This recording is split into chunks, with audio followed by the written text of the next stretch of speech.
Assalamualaikum warahmatullahi wabarakatuh. Saya Tania Rizky Farha. Di sini saya akan menjelaskan tentang forecasting dan quality control dan penjadwalan atau assessment. Nah, forecasting adalah aktivitas untuk memprediksi atau memperkirakan apa yang terjadi di masa yang akan datang dengan waktu yang relatif lebih lama. Nah, forecasting ini sangat penting dalam mengambil keputusan manajemen. Forecasting itu atau peramal sendiri dapat menjadi dasar untuk suatu perencanaan jangka pendek, jangka menengah, dan jangka panjang. Manfaat dari forecasting itu satu, sebagai alat untuk merencanakan yang sebagai alat untuk membantu dan merencanakan yang efektif dan efisien. Dua, untuk menetapkan kebutuhan sesuai sumber daya pada masa yang akan datang. Tiga, untuk membuat keputusan yang tepat. Jenis-jenis peramalan. Jenis-jenis peramalan itu menurut Saputra dan Asri itu ada dua, yaitu peramalan kualitatif dan peramalan kuantitatif. Peramalan kualitatif itu adalah peramalan yang berdasarkan pada kualitatif pada masa lalu. Sedangkan peramalan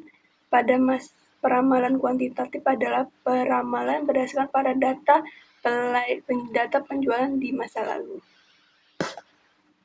Saya akan menjelaskan tentang quality control. Quality control artinya adalah pengendalian mutu. Quality control ini sangat diperlukan dalam berbagai sektor industri seperti manufaktur dan hingga dalam sebuah produksi tangan.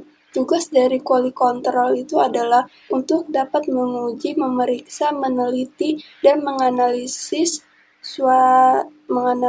produk sehingga produk yang dapat dihasilkan sesuai dengan standar perusahaan dan kelayakan untuk diedarkan di pasaran. Fungsi dari quality control itu satu, melakukan sebuah pemantauan pada suatu proses produksi dari awal sampai menjadi barang jadi. Dua, memberitahukan kepada supervisor quality control apabila ada ketidaksesuaian. Tiga, meluluskan suatu produk jadi atau finish good. Empat, membuat sebuah laporan pengamatan proses harian. Quality control itu dibutuhkan dalam setiap bidang seperti konstruksi, pertanian, barang-barang konsumen, peralatan medis, baik teknis, transportasi, serta berbagai layanan lainnya. Ketiga, saya akan menjelaskan tentang penjadwalan atau assessment. Bagi suatu perusahaan, kegiatan penjadwalan itu jangka pendek dapat disesuaikan dengan kebutuhan pelanggan dengan produksi. Penjadwalan jangka pendek itu sangat penting bagi beberapa jenis organisasi, industri, dan bisnis jasa. Jenis keputusan ini harus dibuat dan dibutuhkan oleh suatu organisasi, rumah sakit, kolej, penerbangan, manufaktur, dan restoran. Tujuan dari penjadwalan adalah untuk mengalokasikan dan memprioritaskan permintaan di mana umumnya berkaitan dengan perkiraan ramalan dan pesanan pelanggan. Dalam hal ini terdapat seorang manajer yang membuat keputusan tentang penjadwalan akhir. Secara strategik, pentingnya schedule itu penjadwalan itu harus jelas atau clear. Satu penjadwalan atau schedule secara efektif. Hal ini berarti bahwa penggunaan aset dapat lebih besar dan ini menunjukkan kapasitas dan investasi lebih besar sehingga mengarah pada biaya yang lebih rendah. Dua, tambah kapasitas. Hal ini berarti makin lebih baiknya layanan ke pelanggan melalui delivery yang lebih cepat. 3. Makin lebih baiknya kontribusi pada komitmen realistis dan delivery yang berhasil. Keputusan skedul atau penjadwalan perencanaan kapasitas meliputi total fasilitas dan pelayanan serta ketersediaan sumber daya. Perencanaan kapasitas ini biasanya dibuat setiap tahun atau kuartitulan, mencakup peralatan dan fasilitas baru atau fasilitas yang dibuang. Dan perencanaan agrarit adalah untuk membuat keputusan yang berhubungan dengan penggunaan fasilitas, persediaan pekerjaan kontraktor atau kontraktor luar. Sini saya akan mempraktikkan cara menggunakan POM-QM untuk peramalan, penjadwalan, dan quality control. Sini saya akan menjelaskan tentang forecasting. Sini ada soalnya tentang sebuah perusahaan multinasional PT Indomon mencatat penjualan selama 1 tahun sebagai berikut. Bulan pertama itu 180, bulan kedua ada 215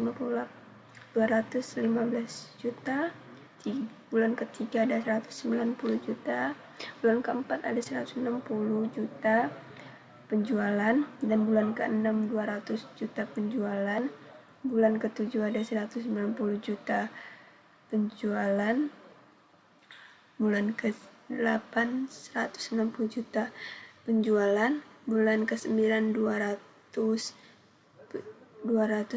juta penjualan, bulan ke-10 ada 210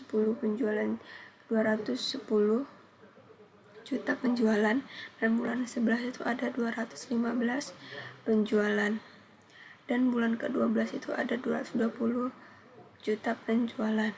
Dari di atas itu hitunglah dengan metode moving average selama 3 bulan. Berapa sih perkiraan penjualan bulan ke-13? Sini kita membuka POM QM, pilih sini, ini ada modul, kita klik, kita pilih forecasting, new, time series analysis.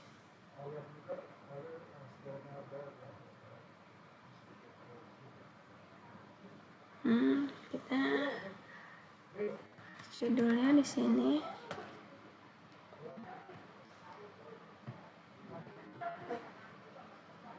PT Indomon. Tulis PT Indomon dengan periodenya 10. Dengan sini ada 12.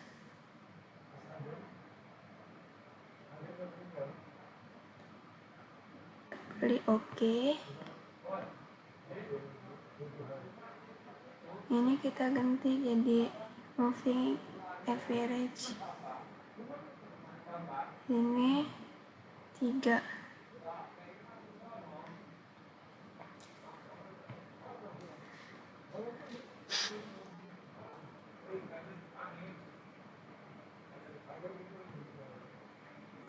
Bulan pertama dengan 180 juta penjualan, bulan kedua 215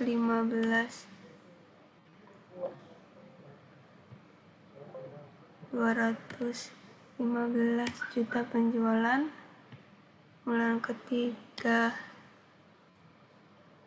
190 juta penjualan, bulan keempat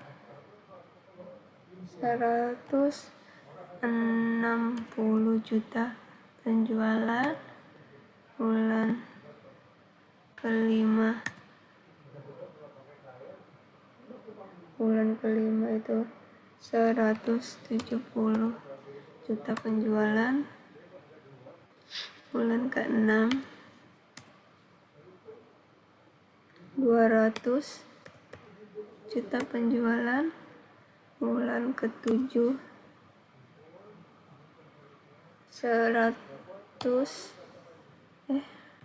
bulan ke-7 190 juta penjualan, bulan ke-8 sama 190 juta penjualan, bulan ke-9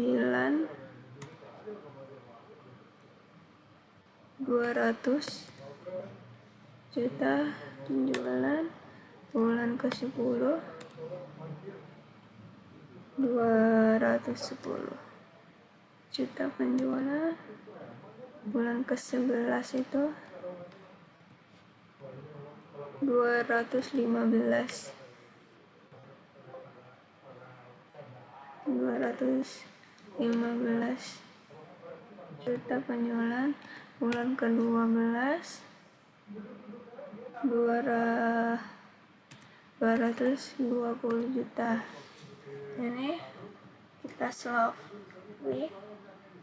Nah, jadi penjualan berikutnya ke-13 itu adalah 215. Oke, kita selanjutnya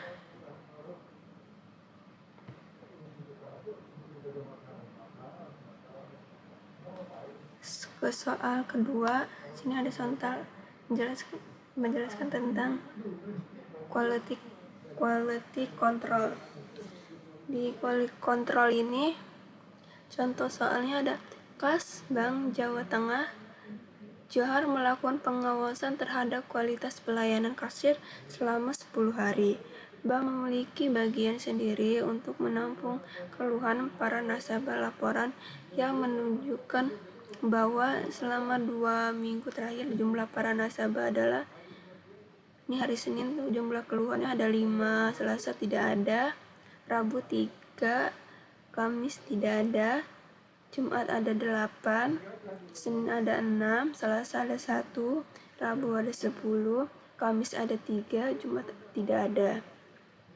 Jika bank menggunakan kontrol chart P-chart dengan batas sigmanya ini 2, bagaimana sih kesimpulan terhadap kualitas pelayanan kasir di Bank Jawa Tengah? Jadi pengawasan kasir Bank Jawa Tengah. Sini kita menggunakan aplikasi QM. Ini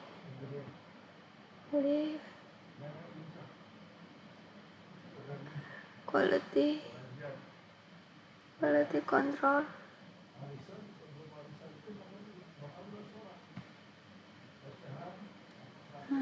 Ini ada modul, kita pilih quality control nih, quality control,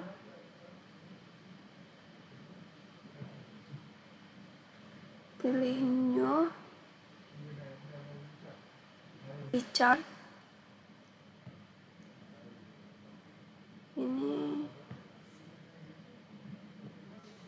kita judulnya yaitu pengawasan Bank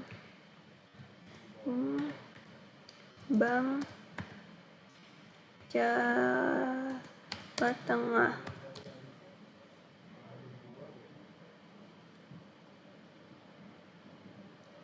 Sampelnya sini ada 10.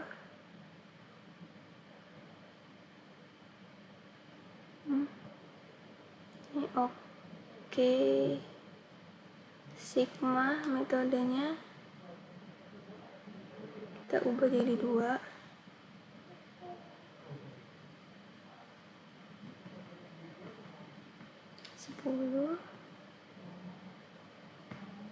Hari Senin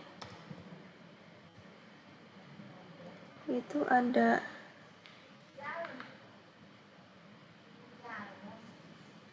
5,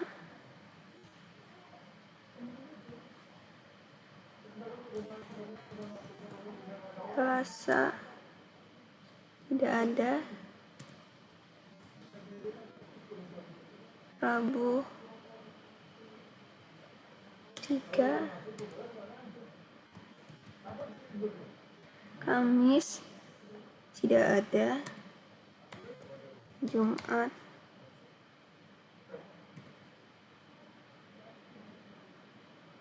ada 8. Sabtu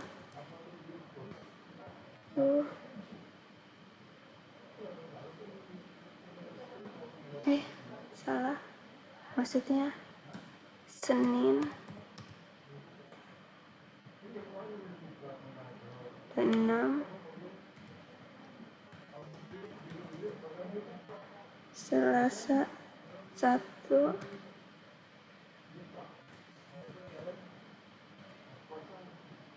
Ada 10. Kamis 3.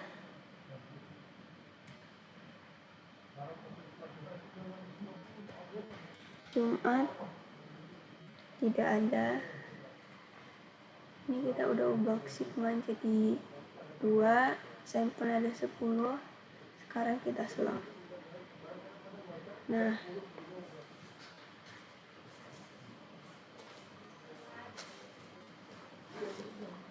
ini kita pilih juga. Ini adalah hasilnya. Kita solution, kita pilih. Dan juga kita lihat jadi control chartnya. Sini hasil dari perhitungan menunjukkan bahwa kualitas di Bank Jawa Tengah tuh di hari kedua, keempat, dan 5, 8, 10 yang merah ini, bahwa itu menunjukkan di luar batas kontrol. Ini artinya pelayan kasir itu di Bank Jawa Tengah itu kualitasnya itu adalah buruk. Sekarang saya akan melanjutkan materi yang ketiga. Ini contoh soalnya yang ketiga tentang penjadwalan atau assessment. Ini adalah contoh soal yang ketiga.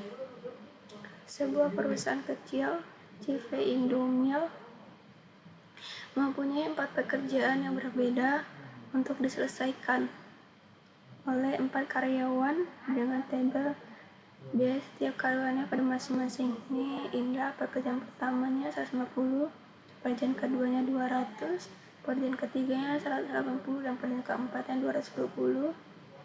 Ini Iwan, pekerjaan 140, pekerjaan kedua 160, pekerjaan ketiganya 210, dan pekerjaan keempatnya ada 170. Hakim, pekerjaan pertama 250, pekerjaan keduanya 200, pekerjaan ketiga ada 230, dan keempatnya ada 200. Norma, pekerjaan pertama 170, kedua 180, ketiga 180, dan keempat ada 160. Pertanyaannya, bagaimana sih menugas keempat karyawan untuk menyelesaikan keempat pekerjaan agar total biaya pekerjaan itu minimum atau paling rendah?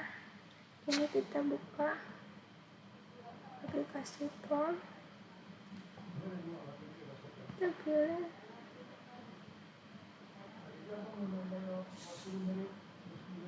assessment.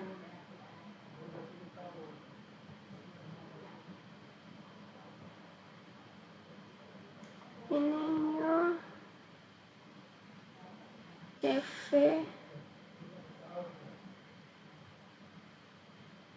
CV Indomil. Ini judulnya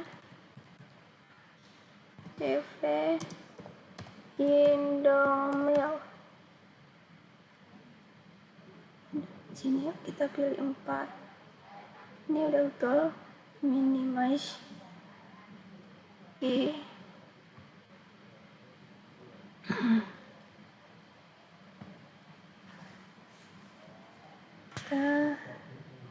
ini Indra 100,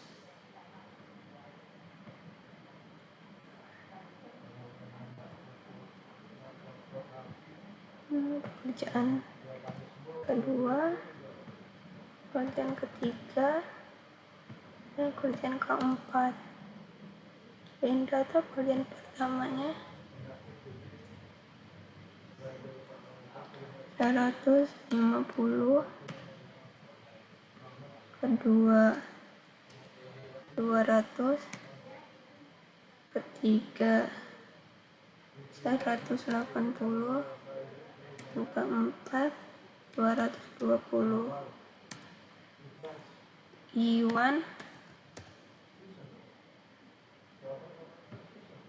140,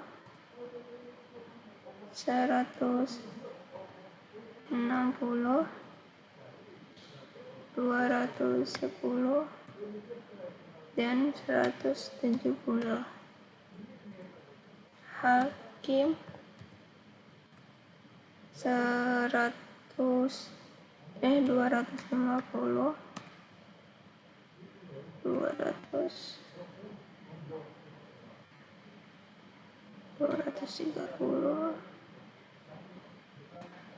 200.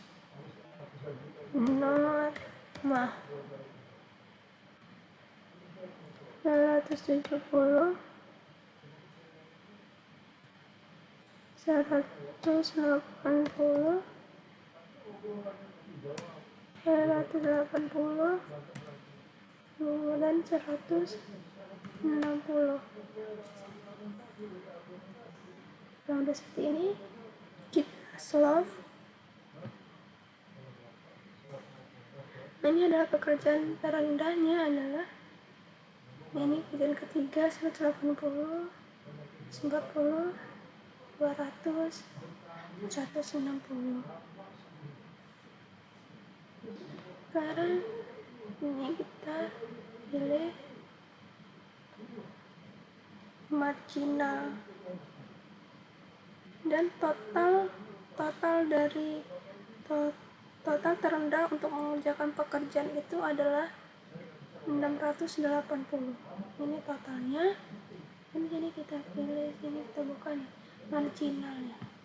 Kita lihat. Nah, maksudnya ini menunjukkan bahwa jika pengawasan atau pemberian pekerjaan tidak sesuai dengan pengawasan yang ada pada assessment list, maka perusahaan ini mengeluarkan biaya yang lebih besar. Maksudnya, misalnya si Indra ini mengerjakan pekerjaan kedua dan pekerjaan 4 itu, perusahaan itu akan mengeluarkan biaya yang lebih tinggi.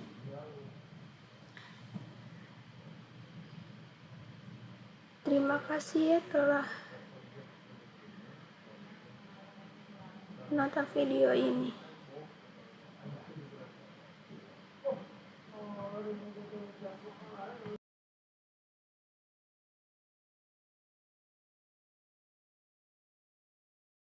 Terima kasih telah menyaksikan video saya.